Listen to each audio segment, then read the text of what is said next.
पाचवान।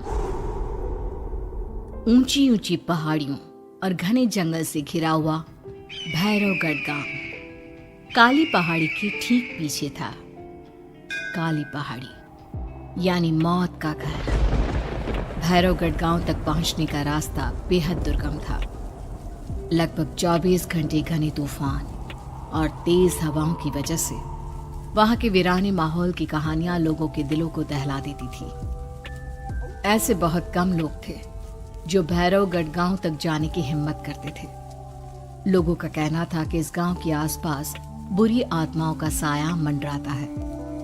गांव के रहने वाले लोगों ने वैसे तो अपनी आंखों से किसी बुरी आत्मा या साये को नहीं देखा था, लेकिन गांव का बच्चा बच्चा इस बात को महसूस कर सकता था कि गांव के ऊपर कोई तो खौफनाक साया मंडरा रहा है। और उसकी वजह ये थी कि उस गांव में जैसे ही कोई लड़का 18 साल का होता, उसके 18वें जन्मदिन की रात ठीक 12 बजे अकस्मात उसकी मौत हो जाती। हर बार ये मौतें बड़े ही रहस्यमयी ढंग से होती और इस बार सरपंच सुमेर के बेटे को 18 साल होने में अब बस 15 दिन बाकी थे। अजी सुनते हैं, हमारा बेटा भी कुछ दिन बाद 18 साल का हो जाएगा। कहीं वो डायन उसे भी खा गई तो? कैसी बातें कर रही हो? जब वो इस गांव में ही नहीं है तो कोई भी डायन या बुरा साया उसका कैसे कुछ बिगाड़ सकता है? उसे कुछ नहीं होगा। हाँ जानती हूँ, आपने उसे पढ़ाई के बहाने इस गांव से बाहर निकाल शहर भेज दिया है, लेकिन ये भी तो सच है ना कि वो बार बार यहाँ आने की जिद करता रहता है। वो चाहे कितनी भी जिद कर ले जानकी, पर मैं उसे इस गांव में कभी वापस नहीं आने दूंगा। मैं नहीं चाहता कि गांव के दूसरे लड़कों की तरह मेरे बेटे की भी अजीबोगरीब ढंग से मौत हो जाए। कभी कभी तो लगता है कि हम सब गांव वालों को हिम्मत करके अपने गांव को इस बुरी आत्मा से छुड़वा लेना चाहिए। लेकिन कौन जानता है आखिर वो खतरनाक साया किसका है? वो काली आत्मा कौन है जो रातों रात हमारे गांव के लड़कों को निगल जाती है? सुमेर और जानकी जब ये सारी बातें कर रहे थे तब रात के लगभग 10 बज चुके थे और हर रात की तरह भैरवगढ़ गांव एक भयानक काले तूफान की आगोश में था। बाहर चल रही तेज हवाएं और बारिश के बीच कभी कभी ऐसा लगता जैसे कोई बुरी तरह से चीख रहा है। किसी के तड़पने और चीखने की आवाजें गांव के कानों में बार बार टकराती, पर वहां रहने वाले किसी भी औरत या आदमी के अंदर इतना साहस नहीं था कि वो अपने घर से बाहर कदम रख के उन आवाजों तक पहुंच सके। सो जाओ जानकी और घर के खिड़की दरवाजे कसकर बंद कर दो।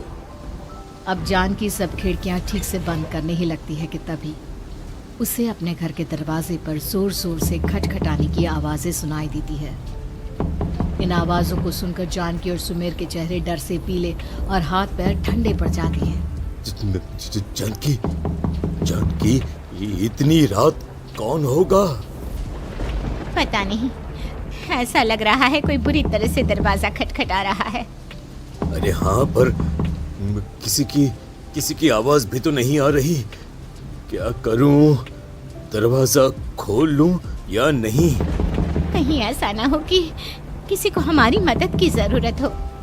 लड़खड़ाते कदमों से सुमेर दरवाजे के करीब जाता है और अपने कान को दरवाजे पर रख धीरे से आवाज देते हुए पूछता है, कौन है? कौन है वहां? तभी एक बेहद डराने वाली आवाज उसके कानों से टकराती है। दरवाजा खोलो, दरवाजा खोलो, वरना आज की रात इस गांव में कोई जिंदा नहीं बचेगा। मैं जानती हूँ तुम्हारा बेटा 18 साल का होने वाला है। अगर उसकी जान की जरा भी परवाह है तो दरवाजा खोल दो। इस आवाज को सुनते ही सुमेर घबरा कर पीछे हट जाता है और जानकी को पूरी बात बताता है। कहीं वो डायन हमारे घर तक तो नहीं पहुंच गई? अब हम क्या करेंगे? मुझे दरवाजा खोलना ही होगा जानकी। मेरे पास अब कोई रास्ता नहीं है। इतना कहकर सुमेर डर से अपनी दोनों आंखें कसकर बंद करता है और कांपते हाथों के साथ झटके से दरवाजा खोल देता है। तभी किसी के जोर से हंसने की आवाज सुमेर और जानकी को सुनाई देती है। उस आवाज को सुन दोनों दरवाजे की तरफ देखते हैं और सामने अपने बेटे राहुल को खड़ा देख दंग रह जाते हैं। राहुल के हाथ में उसका मोबाइल होता है जिसमें से वो आवाज बज रही थी। ये क्या मजाक है? और तू यहाँ, तुझे मना किया था ना गांव में आने को, समझ में नहीं आता क्या? 18 साल का होने वाला है तू। माँ, आप लोग भी पता नहीं किन अंधविश्वास भरी बातों पर भरोसा करते हैं। क्या मैं अपने घर नहीं आ सकता? आप लोगों से नहीं मिल सकता? देख बेटा, हमने तुझे किसी वजह से ही इस गांव से दूर रखा था और यहाँ आकर तूने अच्छा नहीं किया। चल, मैं तुझे अभी के अभी वापस शहर छोड़कर आता हूँ। ओफो पापा, आप बेकार की बातों से परेशान हो रहे हैं। बाहर इतना तेज अंधड़ तूफान चल रहा है, कहीं जाने की जरूरत नहीं है। मैं बस आप लोगों से मिलने आया हूँ, कुछ दिन रहकर चला जाऊंगा। दिमाग खराब हो गया है इस लड़के का, नहीं जानता कि इस गांव में ये सुरक्षित नहीं है। किसने कहा था तुझे यहाँ आने को? ये आवाजें सुन, बाहर से जो आवाजें आ रही है तुझे सुनाई नहीं देती क्या?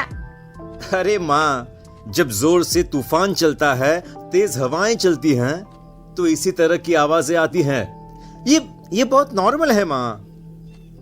नॉर्मल होगी तेरे लिए बेटा। 4 दिन शहर में पढ़कर आया है तो अपने माँ बाप की बात नहीं मान सकता। माँ, मुझे अभी बहुत जोरों से भूख लगी है, पहले कुछ खिला दो, और रात भी बहुत हो गई है। हम इस बारे में कल बात करते हैं, ठीक है? राहुल के वापस आ जाने से जानकी और सुमेर की आंखों की नींद उड़ गई थी। खाना खाने के बाद राहुल तो अपने बिस्तर पर जाकर सो गया, लेकिन जानकी और सुमेर पूरी रात उसके कमरे के बाहर पहरेदारी करते रहे। उन्हें पल पल इसी बात का डर था कि कहीं उनके बेटे को कुछ हो ना जाए। रात बीतती है, सुबह का सूरज निकलता है। अब जैसे ही वो राहुल को नींद से जागते देखते हैं तो उन दोनों के दिल को सुकून मिलता है। अरे माँ, पापा, आप अभी तक यहीं बैठे हैं? क्या पूरी रात सोए नहीं? जिनके जवान बेटे की जान को खतरा हो, उन माँ बाप को नींद नहीं आती बेटा। अब तो वापस शहर चला जा। देखो माँ, मैं किसी जरूरी काम से इस गांव में आया हूँ, और वो काम पूरा होने के बाद मैं खुद यहाँ से चला जाऊंगा। काम? गांव में तेरा क्या काम है? पापा, मैं बचपन से ही इस गांव के बारे में बेहद डरावने किस्से सुनते आया हूँ, इसीलिए अब मैं उन्हीं किस्सों के ऊपर डॉक्यूमेंट्री फिल्म बनाऊंगा। रिसर्च करना चाहता हूँ कि आखिर सच्चाई है क्या। हे भगवान, लो जी, सुन लिया, और भेजो इसे पढ़ने के लिए शहर।